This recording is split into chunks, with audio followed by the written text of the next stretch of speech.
Ya, Assalamualaikum warahmatullahi wabarakatuh. Salam sejahtera untuk kita semua. Yang terhormat, eh, tadi Pak,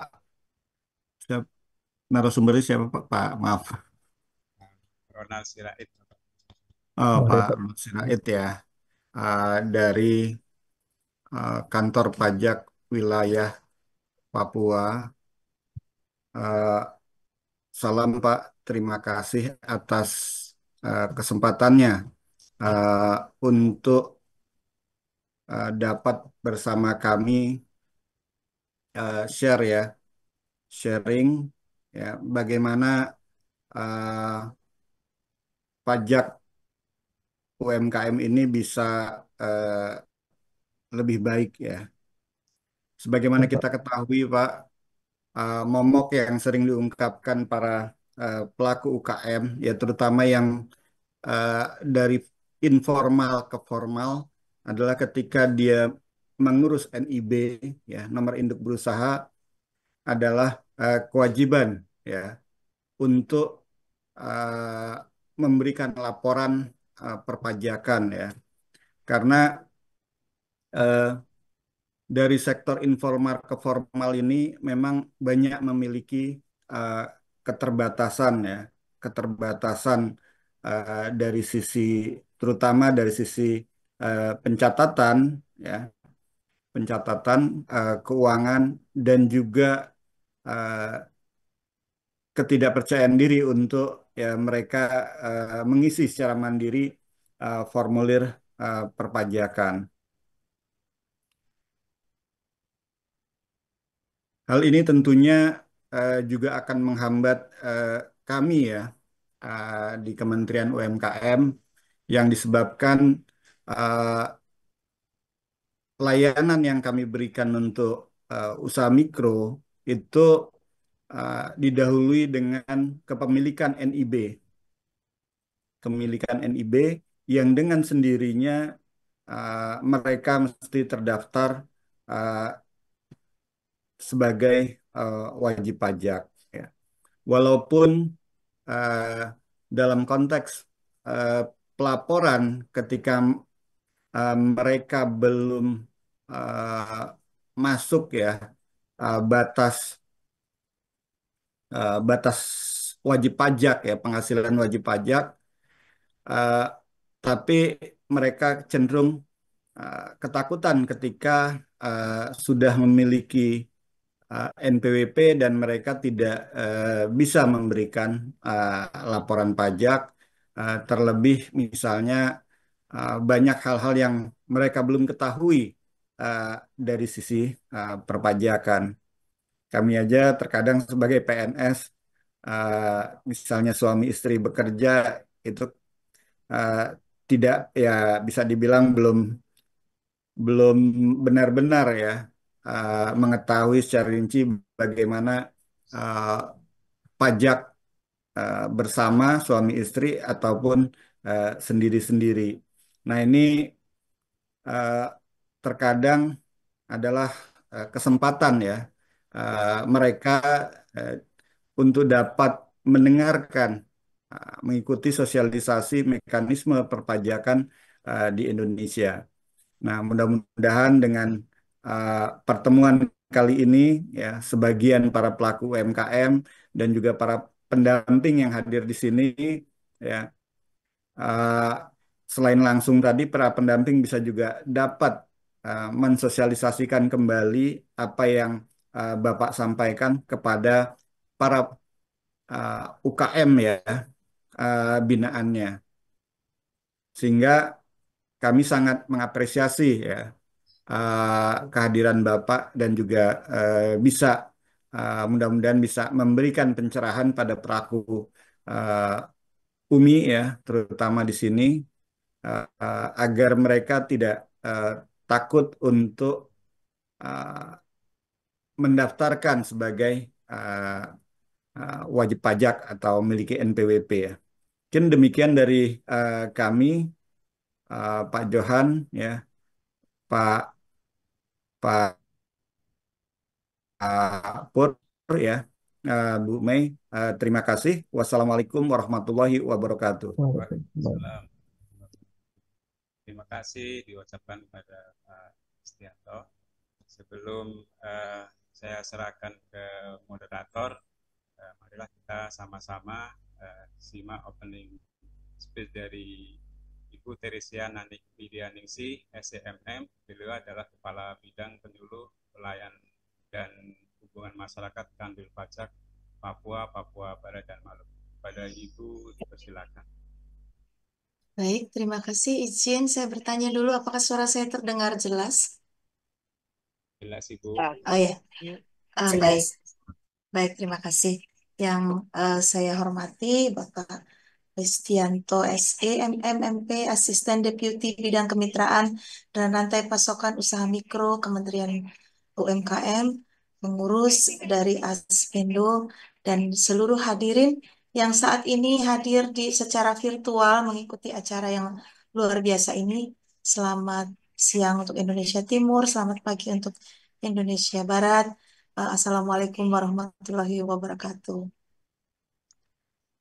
Bersyukur banget, sangat bersyukur pada hari ini kami dari Kanwil DJP Papua, Papua Barat, dan Maluku bisa hadir untuk bersama-sama berdiskusi tentang perpajakan UMKM, Bapak Ibu ya. Karena seperti pepatah bilang, tak kenal maka tak sayang. Jadi apa yang disampaikan Pak Ristianto tadi bahwa sering takut dengan kewajiban perpajakan karena memang belum kenal, belum tahu bagaimana eh, perpajakan UMKM. Padahal dari semenjak tahun 2019, kemudian Bapak Presiden kita yang sebelumnya, kemudian yang sekarang, dan bahkan Ibu Menteri Keuangan itu sangat concern dengan UMKM sehingga banyak memberikan fasilitas perpajakan untuk UMKM. Namun demikian ini memang banyak yang belum mengetahui sehingga timbul rasa takut, ya rasa takut untuk gimana sih melaporkan pajak. Nanti kita akan belajar Bapak Ibu bersama-sama bagaimana sih cara melaporkan, cara mengisi sehingga bisa melakukan kewajiban perpajakan dengan benar. Karena memang Bapak Ibu di Indonesia ini perpajakannya menganut sistem self-assessment. Dalam sistem self-assessment, maka semua dilakukan sendiri, tidak tidak ditetapkan oleh kantor pajak. Jadi Bapak menghitung sendiri, kemudian membayar sendiri dan melapor sendiri kewajiban perpajakannya. Nah, itu yang sebagai konsekuensi dari sistem self-assessment, tentu kami dari Direktorat Jenderal Pajak akan terus membantu dari seluruh wajib pajak, apapun golongannya, apapun kriterianya untuk melaksanakan kewajiban perpajakan dengan benar. Nah, khusus untuk UMKM ini, sebenarnya ada sedikit perbedaan Bapak Ibu ya, antara pengertian UMKM menurut Undang-Undang Nomor 20 Tahun 2008 tentang UMKM dengan perpajakan. Kalau menurut Undang-Undang Nomor 20 kan UMKM itu digolongkan berdasarkan jumlah aset dan total omset. Jadi ada usaha mikro, usaha kecil, dan usaha menengah. Sementara secara perpajakan, Bapak Ibu, menurut Peraturan Pemerintah Nomor 23 Tahun 2018 yang terakhir diubah dengan Peraturan Pemerintah Nomor 55 Tahun 2022, yang dimaksud dengan UMKM adalah yang memiliki omset penghasilan bruto sampai dengan 4,8 miliar. Dan itu yang akan mendapatkan fasilitas tarif yang rendah dan bersifat final. Jadi memang ada sedikit perbedaan, Bapak Ibu. Kalau omsetnya sampai dengan 4,8 miliar, maka tarif yang dikenakan itu bukan kalau tarif pasal 17, Bapak Ibu, kalau untuk badan usaha PT itu 22%. Tetapi untuk UMKM PT misalnya itu hanya 0,5%. Demikian juga untuk orang pribadi ya, Bapak Ibu. Dan bahkan Bapak Ibu, untuk orang pribadi sekali lagi, yang peredaran brutonya sampai dengan 500 juta satu tahun, itu bebas pajak. free of tax. Nah, tapi memang sekali lagi Bapak Ibu ada kewajiban yang perlu disampaikan 1 tahun sekali yaitu pelaporan SPT tahunan. Baik itu untuk orang pribadi maupun badan CV, koperasi, PT, firma, dan sebagainya. Nanti kita akan belajar sama-sama Bapak Ibu ya, eh, apa tentang bagaimana sih UMKM secara perpajakannya. Nah, kalau gimana Bu, kalau misalnya omset saya atau peredaran bruto saya sudah di atas 4,8, nah ada fasilitas lain sebenarnya. Untuk orang pribadi itu bisa menggunakan norma penghitungan. Jadi ada persentase, tidak seluruhnya dikenakan pajak. Ada persentase yang akan dikenakan untuk menghitung pajaknya. Kemudian kalau untuk badan, itu ada pasal 31E Undang-Undang PPH yang tarifnya didiskon nih Bapak Ibu. Tarifnya hanya 50% dari 22% itu, yaitu 11%. Untuk omset sampai dengan 50 miliar. Jadi eh, eh, ada rentang omset ya Bu, Bapak Ibu ya, tentang penghasilan yang akan dikenakan pajak. Sehingga Direktorat Jenderal Pajak dan juga Kementerian Keuangan berkomitmen UMKM ini eh, naik dulu lah. Ini kalau di judulnya ini naik kelas dulu lah. Kalau nanti sudah besar, ya akan mengikuti peraturan perpajakan yang seperti usaha yang besar-besar gitu. Tapi selama masih dalam usaha yang kecil, menengah, maka kita berikan insentif sehingga bisa berkembang, bisa naik kelas, sehingga suatu saat nanti bisa bersaing. Bahkan kalau di Kementerian Keuangan, Bapak Ibu, kami menjalin kerjasama juga di Kementerian Keuangan, kita nanti bisa belajar tentang ekspor kepada Direktorat Jenderal Bea dan Cukai. Jadi di Papua ini ada kelas untuk UMKM eh, menuju ekspor. Gitu. Jadi mungkin nanti next bisa kita bekerja sama dengan Direktorat Jenderal Bea Cukai untuk belajar tentang karena kita tentu kepingin ya kita menjadi lebih baik, lebih lebih besar sehingga bisa bahkan bisa ekspor ke luar negeri. Nah, Bapak Ibu, silahkan hari ini dimanfaatkan dengan sebaik-baiknya untuk belajar tentang UMKM. Mudah-mudahan apa yang kami sampaikan pada hari ini bisa berguna. Saya berterima kasih, saya bersyukur eh, bisa menjadi bagian dari kelas hari ini. Saya lihat tadi pesertanya dari seluruh Indonesia, dari Sumatera Utara, dari Jawa Timur, luar biasa. Dari Papua bisa eh, mengadakan acara seperti ini dan pesertanya juga cukup banyak, sehingga mudah-mudahan ini bisa memberikan masukan, memberikan pelajaran untuk seluruh UMKM dan pendampingnya, sehingga bisa menghasilkan deteran efek yang positif bagi UMKM di Indonesia. Mungkin itu saja, Bapak Ibu, tidak perlu berpanjang lebar untuk supaya kita bisa segera belajar. Lebih kurangnya saya mohon maaf. Selamat belajar. Nanti saya kembali dalam acara sesi diskusi. Demikian Bapak dan Ibu. Wassalamualaikum warahmatullahi wabarakatuh. Waalaikumsalam warahmatullahi Hmm. wabarakatuh.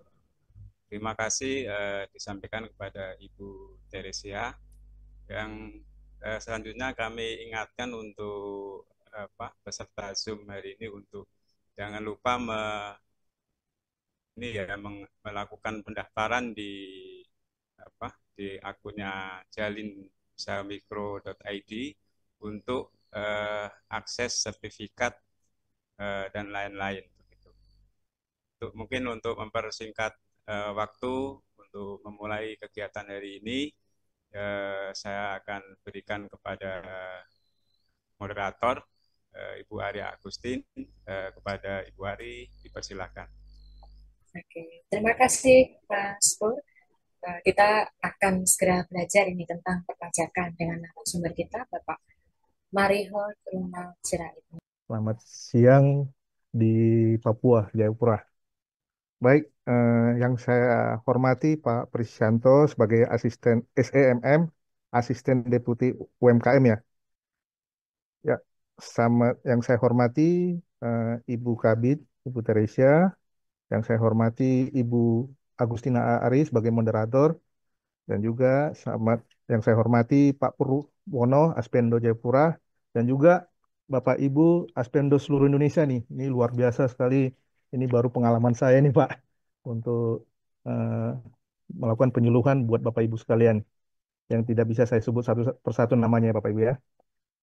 Baik, salam kenal semuanya, salam sehat semuanya Bapak Ibu ya, seluruh Indonesia.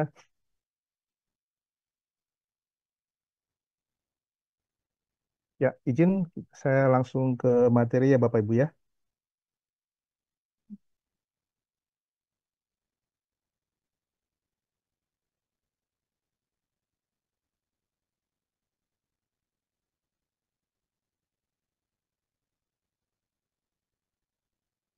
Apa materinya sudah nampak semuanya Bapak Ibu sekalian? Sudah, sudah. Ya, oke.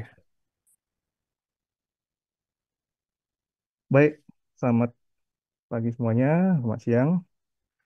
Mungkin Bapak Ibu kalau mengenai tata cara pelaporan SP tahunan PP orang pribadi ini 1770 tentang UMKM, mungkin bagi Bapak Ibu yang telah eh, pernah melapor SP tahunan mungkin tidak asing lagi. Mungkin bagi yang baru-baru, mungkin ingin belajar. Nah, di sini nanti kita akan melakukan edukasi ya Bapak Ibu ya. Mungkin ya Bapak Ibu.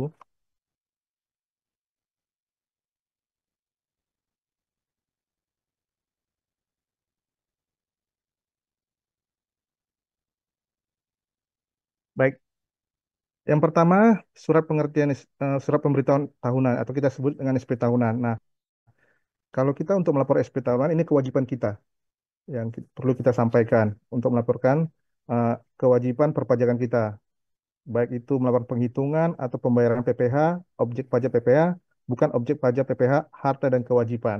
Nah, seperti itu tadi yang disampaikan tadi Bu Nani tadi tentang UMKM ini, bagi yang khusus UMKM gak usah khawatir bagaimana, wah nanti pajak saya seperti apa, takut untuk melapornya. Nah, di sini nggak perlu dikhawatirkan Bapak Ibu ya, khususnya UMKM ini. Nah, selanjutnya UMKM dalam hal ini adalah wajib pajak yang menerima atau memperoleh penghasilan dari kegiatan usaha dengan peredaran bruto tidak melebihi 4,8 M dalam satu tahun pajak.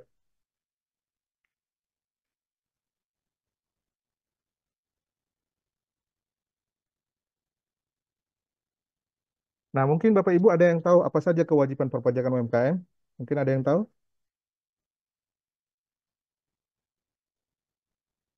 Nah, perlu diketahui kewajiban perpajakan khususnya UMKM ini, pertama kita mendaftarkan. Nah, ini yang pertama ya Bapak Ibu ya, mendaftar dulu kita. Nah, kita memperoleh NPWP seperti apa, nanti datang kita ke kantor pajak, nah kita isi formulirnya, atau kita datang bawa berkasnya juga, kita isi semuanya. Selanjutnya kita menghitung.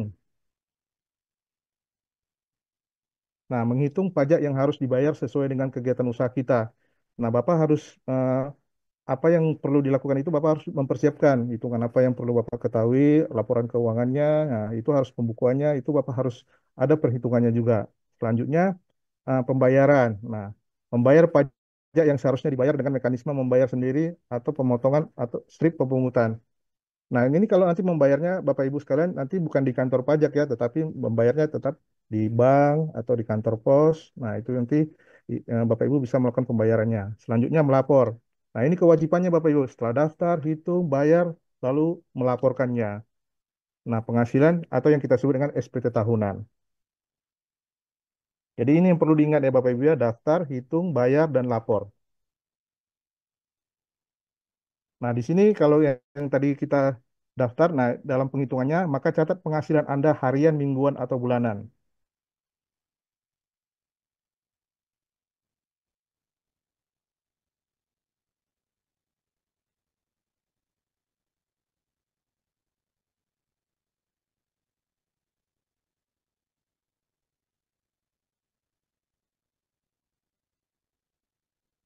Baik, penghasilan atau kita penghasilan UMKM ini orang pribadi 500 juta tidak kena pajak. Nah, ini sudah diatur ya Bapak Ibu ya di PP 55 tahun 2002. Nah, tadi yang sampaikan tadi Ibu Ibu Teresia tadi, nah kalau dia omsetnya di bawah 4,8 M tidak perlu eh, tidak dikenakan pajak ya Bapak Ibu ya. Nah, seperti ini penghitungannya. Nah, penghitungan besaran pajak yang terutang dihitung sendiri oleh WP atau wajib pajak dengan menggunakan PPh final PP 23 tahun 2018 atau menggunakan tarif pasal 17 Undang-Undang PPh. Oke. Nah, bagaimana penghitungannya ini? Nah, yang pertama, omset sampai dengan 4,8 M ini WP atau wajib pajak dengan omset tersebut dikenakan tarif hanya 0,5% dari omset ya Bapak Ibu ya. Nah, ini yang perlu diketahui Bapak Ibu. Nanti bagaimana eh, kok saya bisa kena segini, kenapa saya bisa kena segini. Nah, ini sudah diatur khususnya untuk UMKM. Nah, hanya menggunakan tarif 0,5% dari omset. Nah, selanjutnya, misalnya omset di atas 4,8 M untuk wajib pajak dengan omset tersebut menggunakan angsuran PPh pasal 25. Nah, ini perbedaannya Bapak Ibu ya, yang perlu diketahui mana itu omset yang dengan 4,8 M dengan tarif 0,5%. Nah, mana yang di atas 4,8 M.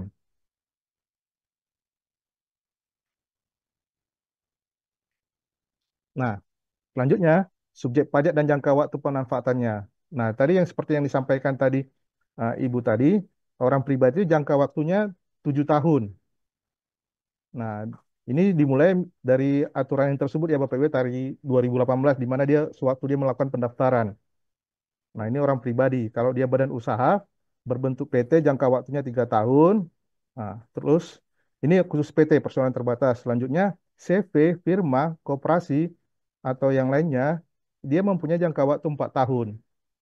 Nah, ini yang perlu diketahui Bapak Ibu. Kalau dia misalnya udah melakukan buka usaha ini, khususnya nih PT nih, wah udah waktunya 3 tahun, CP 4 tahun, nah batasnya. Terus orang pribadi 7 tahun. Nah ini ya jangka waktunya ya. Selanjutnya yang bukan subjek PPh tersebut. Nah yang pertama WP yang memilih untuk dikenai ketentuan umum PPh. Nah di mana PPh itu WP menyampaikan pemberitahuan pada tahun berikutnya untuk menggunakan tarif PPh pasal 17. Nah, ini tadi perbedaannya. Ketika dia sudah masih menggunakan UMKM, masih menggunakan ada yang jangka waktunya 7 tahun. Nah, lewat dari itu nanti akan digunakan dengan pasal 17. Nah, selanjutnya WP yang memperoleh fasilitas PPh pasal 31A. Nah, ini sudah diatur ya, ada di Undang-Undang PPh, PP 94 tahun 2020, ada juga aturannya, BUT, CV, dan firma. Artinya dibentuk oleh beberapa WPOP yang memiliki keahlian khusus, serta menyerahkan jasa sejenisnya yang sehubungan dengan pekerjaan bebas. Nah, di sini juga jangka waktu itu sudah diatur juga terhitung sejak eh, terdaftar ya Bapak Ibu ya. Nah, seperti yang tadi disampaikan tadi, nah dia misalnya sudah terdaftar dari 2018, dia dihitung 7 tahun berikutnya itu Mas. Lewat itu nanti menggunakan tarif PPh pasal 17. Nah, itu sudah ada ketentuan peralihan juga. WP lama PP 23 melanjutkan jangka waktu di PP 23. Nah, seperti ini ya Bapak Ibu sekalian insentifnya. PPh UMKM orang pribadi. Nah, seperti tadi yang disampaikan, batas peredaran bruto tidak dikenai pajak bagi WP, UMKM bagi WP orang pribadi menghitung PPh dengan tarif 0,5%. Jadi di mana peredaran bruto 500 juta setahun tidak dikenai PPh. Nah, di sini perbedaannya Bapak Ibu ya.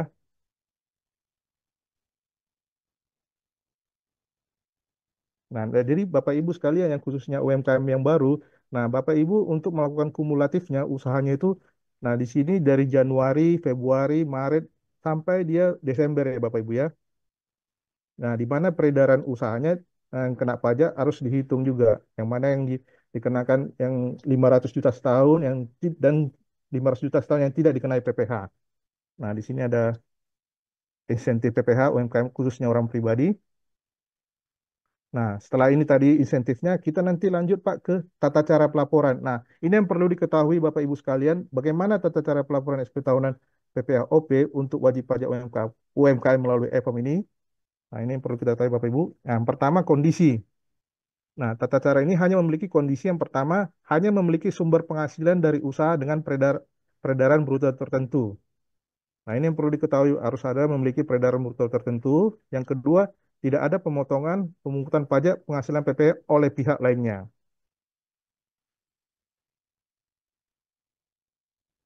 Nah, ini misal contoh kasus ya Bapak Ibu ya, di mana misalnya Tuan Raka dengan memiliki NPWP sekian, merupakan wajib pajak orang pribadi yang memiliki penghasilan dari kedai kopi, merupakan pelaku UMKM, penghasilan bruto tertentu. Nah, bagaimana pelaporannya? Nah, kita sama-sama melihatnya. Yang pertama-tama, ini alur tahapan pelaporan ya. Ya, perlu diketahui Bapak Ibu khususnya bagi UMKM, yang pertama menyiapkan dokumen. Nah, tanpa dokumen nanti bagaimana Bapak cara melaporannya? Nah, tidak bisa Bapak Ibu.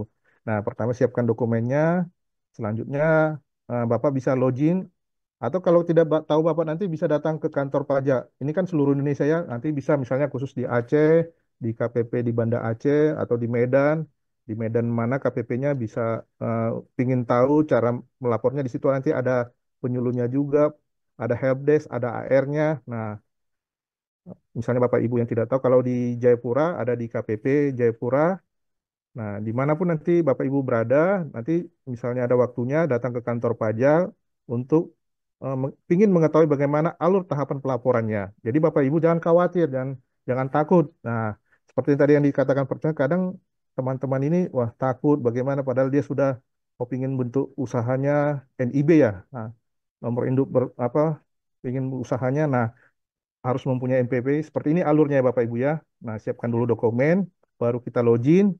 Ada login akunnya www.pajak.go.id. Lalu nanti kita unduh formulirnya, e-formnya. Nah, ini yang perlu diketahui. Setelah kita unduh formulir e-formnya, kita isi.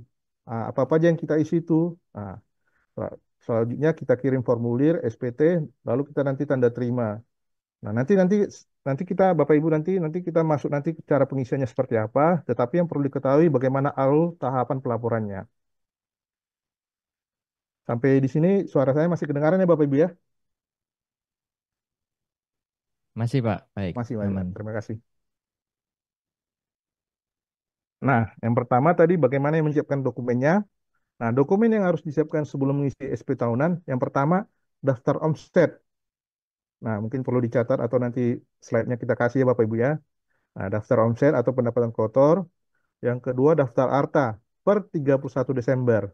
Nah, dari Januari sampai itu yang terakhirnya Desembernya. Terus daftar hutang, kalau ada ya Bapak Ibu ya, daftar hutangnya. Biasa kan kalau usaha itu kan dia mungkin usaha ada hutangnya dari ke bank, nah, perlu juga dilakukan. Terus kartu keluarga. Nah, kartu keluarga, setelah itu bukti setoran pajaknya. Nah, ini yang perlu disiapkan ya Bapak Ibu ya, khususnya bagi UMKM, dokumen-dokumennya yang perlu disiapkan. Nanti kalau misalnya bingung nih, tadi seperti Bapak Ibu ada yang khawatir, apa yang saya perlu siapkan ya? Seperti ini contohnya ya Bapak Ibu ya, dokumen-dokumen yang disiapkan. Perlu dicatat juga. Nah, contoh daftar omset atau pendapatan kotor yang dimaksud tadi, daftar penghasilan dan penghitungan PPh final. Ini tadi contohnya Tuan Raka ya. Nah, dari sini Januari sampai Mei ini, nah sini kan tidak tercatat 0,5%-nya. Nah, sini penghitungannya. Artinya dalam catatan bagian omset yang kena pajak kumulatifnya lebih dari 500 juta. Nah, seperti ini ya, 560 kurang dari 500 jutanya, nah, dapatnya 60 juta. Ini penghasilannya itu jumlahnya tadi omsetnya, nah dikurangi dari 500 juta, nanti dapatnya 60 juta 560 sekian.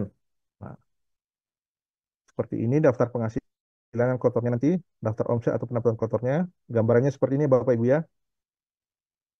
Nah, di situ ada bulan omset, omset kumulatifnya, PPh final 0,5%.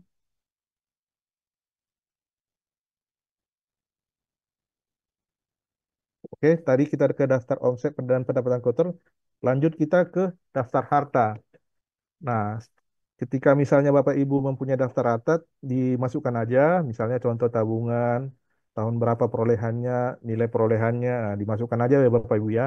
Terus rumah kalau ada dimasukkan juga tahun perolehannya, atau juga mobil. Nah, ini berupa gambarannya ya Pak, daftar harta. Selanjutnya daftar hutang. Nah, siapa yang memberikan hutang nama pemberi pinjaman? Nah, dimasukkan aja tahun berapa dia lakukan peminjaman, alamat pinjamnya, dan termasuk sisa hutangnya berapa dimasukkan aja ya Bapak Ibu ya. Nah, setelah itu daftar keluarga. Nah, ini contohnya aja Bapak Ibu ya. Suami atau istri, anak boleh juga yang ada nicknya, hubungannya apa, nanti dimasukkan aja ya. Nah, setelah tadi kita sudah masuk ke situ, kita ke alat tahapan pelaporan. Nah, tadi kita mendaftar, ini pelaporannya ya Bapak Ibu ya. Nah, yang perlu diketahui Bapak Ibu yang khususnya UMKM ini, menyiapkan dokumen tadi, hampir sama juga pelaporannya, hampir sama. Seperti yang tadi, menyiapkan dokumen, login akun, unduh formulir, isi formulir, kirim formulir, dan tanda terima SPT. Nah, ini bentuk gambar laptop ini mungkin Bapak Ibu bisa buka. Misalnya contohnya kita tinggal login akun www Pajak Go Edit atau di handphone juga boleh untuk sekedar ingin mengetahui sambil kita belajar. Nah, di sini kita akunnya www Pajak Go Edit. Nah, seperti ini bentuknya. Nah, Bapak Ibu boleh memasukkan MPWP. Nah, mungkin sambil apa bisa coba ya Bapak Ibu ya. Mungkin yang masih baru-baru tadi websitenya ini akunnya tadi www.pajak.go.id sambil bisa dibuka juga. Nah, masuk kita login MPWP-nya. Nah, tuliskan MPWP atau belum melakukan pemadanan NIK atau bisa masukkan NIK sesudah melakukan pemadaman NIK. Nah, artinya di sini ya Bapak Ibu ya. Nah, karena saya kemarin itu bahas juga ke Pak Purwono itu yang belum NIK dan MPWP. Nah, misalnya ini sudah melakukan NIK MPWP hanya menggunakan NIK sudah bisa masuk ya Bapak Ibu. Artinya ya, ketika sudah melakukan pemadaman ya. Nah, kita masukkan NIK.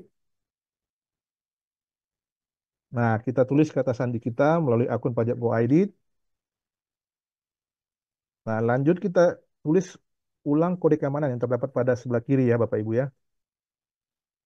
Nah, setelah terisi semua kita tekan login dan jika misalnya lupa kata sandi, kita bisa klik lupa kata sandi. Lanjut, misalnya pengguna baru, bagi yang baru ya Bapak Ibu ya, yang pendaftar UMKM, daftar di sini. Nah, seperti ini bentuknya on time passport. Nah, artinya di sini penambahan multi MFA ini menggunakan mobil auto kantornya. Jadi kita ada konsepnya. Nah, misalnya Bapak Ibu misalnya belum paham nanti seperti apa bentuknya ini, nanti Bapak bisa datang ke kantor pajak ya, Bapak Ibu ya. Nah, bisa datang ke kantor pajak minta tolong untuk diinstal atau seperti apa tentang MFA-nya ini. Nah, karena kalau saya kasih contoh di sini nggak nampak nanti gambar bentuk di handphonenya. Nah, nanti bisa Ibu Bapak Ibu ke kantor pajak untuk mengurusnya nanti atau gimana cara membuat MFA-nya bisa dibantu nanti teman-teman di kantor pajak.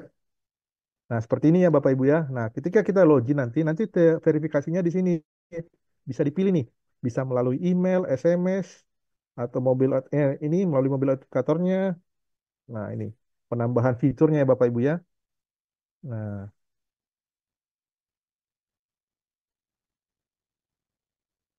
misalnya ada perubahan email atau nomor telepon wajib pajak, datang aja ke kantor pajak. Nanti teman-teman di sana akan membantu Bapak Ibu eh, untuk meregistrasinya lagi. Nah, seperti ini kanal verifikasinya kalau dia MFA-nya. Nah, syaratnya wajib pajak untuk dapat menggunakan mobil ini adalah dengan mendaftarkan MPWP melalui laman pajak saat login. WP dapat membeli kanal mobil otomatis kemudian mengaktifkannya. Nah, ini yang saya tadi bilang bagaimana cara mendapatkannya, diaktifkan dulu. Nah, atau nanti kalau Bapak Ibu tidak tahu datang aja ke kantor pajak ya. Nah, selanjutnya registrasi MFA-nya. Artinya WP dapat melakukan registrasi aktivasi mobil regen autentikatornya setelah melakukan verifikasi. Maka dapat dilanjutkan dengan registrasi. Nah, ini kalau sudah kita daftar dari awal ya, baru kita masuk ke sini, nanti nanti kita dapat kode verifikasinya. Nah, langkah-langkahnya seperti apa? MFA-nya ada melalui barcode juga. Nah,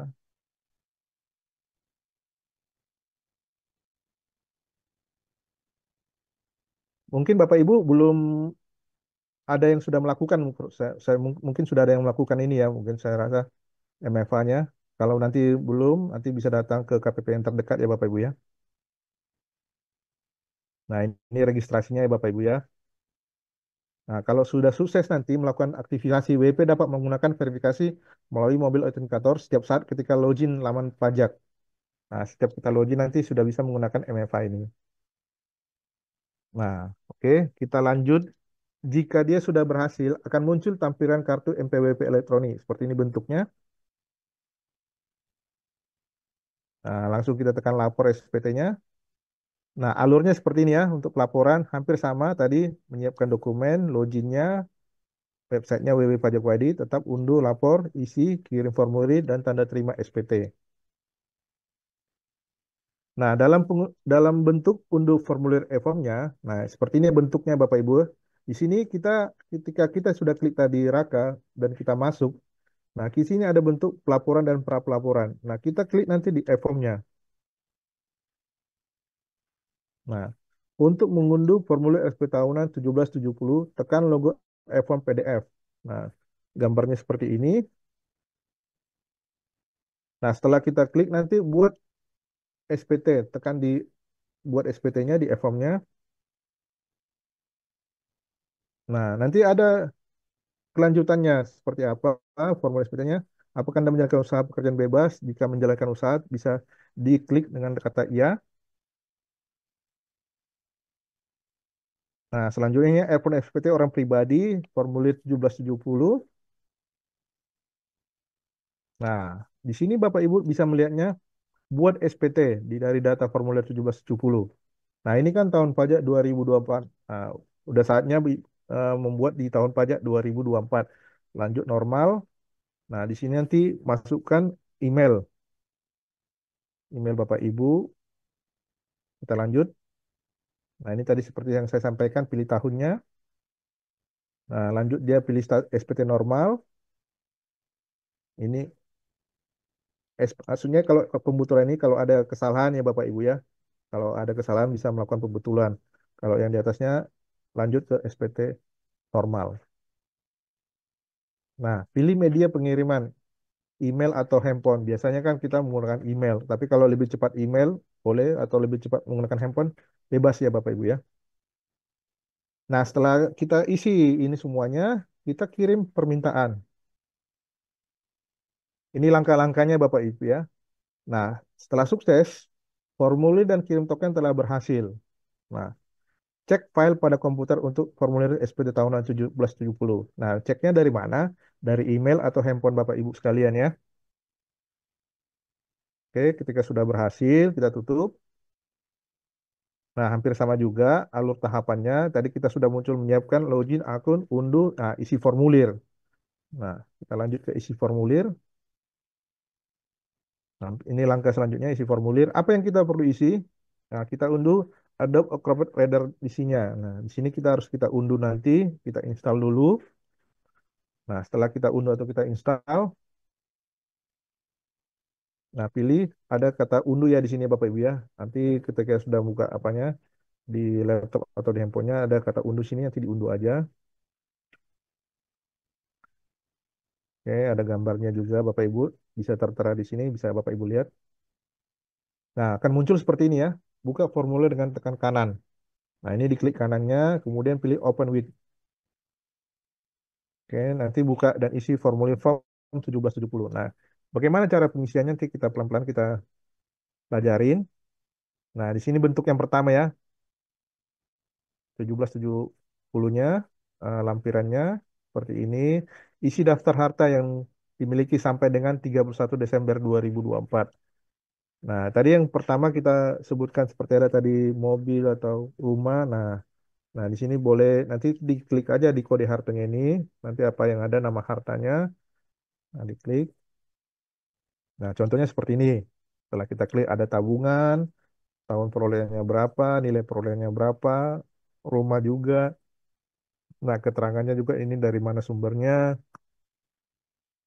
Nah, tanah, rumah, tahun perolehannya, harga perolehannya, misalnya keterangan lokasinya di mana, di Jakarta atau misalnya ada yang di Jawa Timur, di Surabaya. Nah, boleh dibuat ya. Atau di Medan tadi yang ada di Sumatera, nah boleh di Jayapura juga boleh. Nah, nanti diisi keterangannya juga. Nah, harga perolehan totalnya. Ini ya Bapak Ibu ya cara pengisiannya, langkah-langkahnya. Nah, ini dari sini nanti kita kode harta ini kita muncul beberapa jenis kodenya.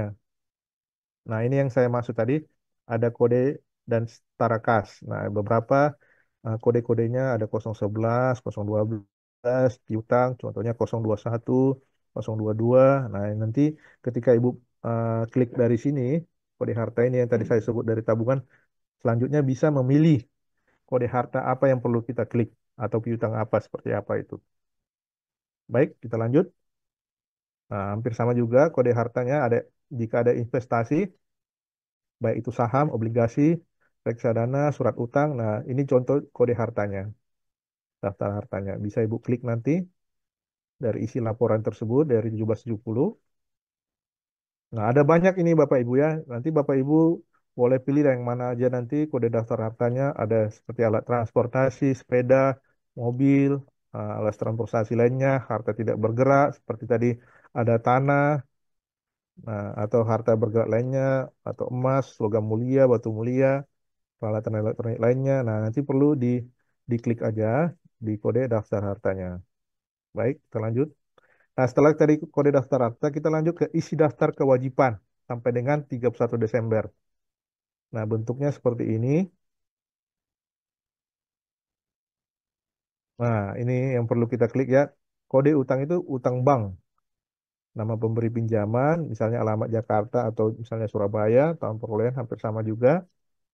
Nah, ini cara pengisiannya Bapak Ibu ya. Nanti yang perlu diketahui Bapak Ibu, wah ini agak susah ngisinya. Sebenarnya tidak susah kalau kita sering nanti kita isi nanti lambat laun nanti kita tahu Pak Bapak Ibu sekalian ya. Karena dia tinggal diklik aja. Nanti kalau nggak tahu, ada juga kita channel kita Bapak Ibu tutorialnya ada juga bagaimana cara pengisiannya. Nah, dari daftar utang ini nanti lanjut juga hampir sama kode utangnya. Nah, bisa Bapak Ibu lihat ada kode utangnya 101 baik dari utang bank, 102 kartu kredit, nah yang lainnya 103, 109. Nah, ini kode dan daftarnya. Baik, setelah tadi kita daftar utang, kita lanjut ke daftar eh, anggota keluarga ya Bapak Ibu ya. Nah, seperti ini bentuknya. Nama anggota keluarga, ada yang sebagai istri, anak, pekerjaannya apa, atau dia rumah tangga, atau dia pengusaha, atau dia pegawai negeri juga boleh dicantumkan. Nah, kita klik di sini. Setelah kita klik, nama istri, nama anak. Nah, lanjut kita ke formulir lainnya. 1770 yang nomor 3 sini ya, lampiran 3-nya. Tadi 4, ini 3. Pada angka 16, isi total omset penghasilan bruto dan PPh final selama setahun. Nah, ini yang perlu diketahui Bapak Ibu bagaimana cara pengisiannya di sini ya untuk setahun penghasilan brutonya.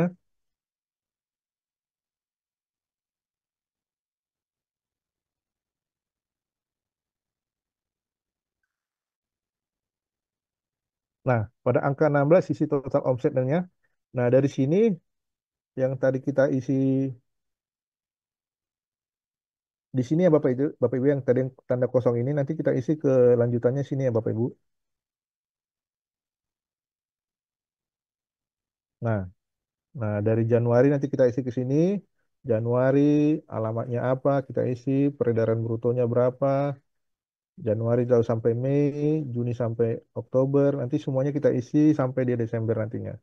Ada totalnya, peredaran brutonya, jumlah PPh final yang dibayar. Nah, nanti diisi di sini ya Bapak Ibu ya.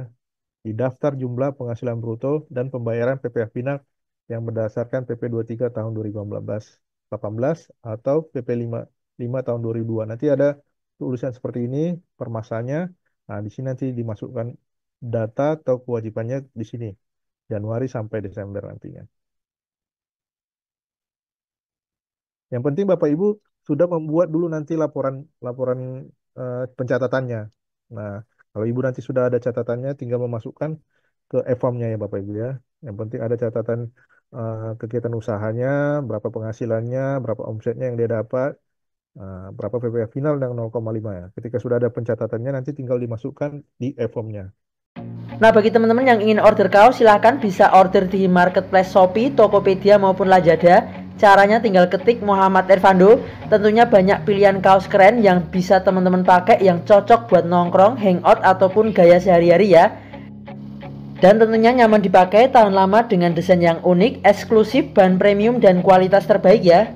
Nah, tentunya dengan banyak pilihan kaos keren, silahkan teman-teman bisa order satuan boleh, lusinan boleh, apalagi borongan silahkan. Nah, untuk kaos lengan pendek silakan teman-teman bisa klik di Shopee, Tokopedia, Lazada, ketik saja Muhammad Ervando. Nah, untuk kaos lengan panjang juga tersedia di marketplace Shopee, Tokopedia, Lazada. Cuman ketiknya Vando Official Shop. Jadi teman-teman sama bisa pilih untuk kaos lengan panjangnya dengan kaos keren, dengan desain-desain yang keren, eksklusif, dengan bahan premium. Nah, ada banyak pilihan, silahkan teman-teman bisa order satuan, lusinan ataupun borongan, silahkan ya. Tentunya tersedia ribuan produk, silahkan teman-teman bisa cek satu persatu. Nah, silahkan bagi yang ingin order bisa ketik di Shopee, Tokopedia, Lazada, ketik Vando Official Shop.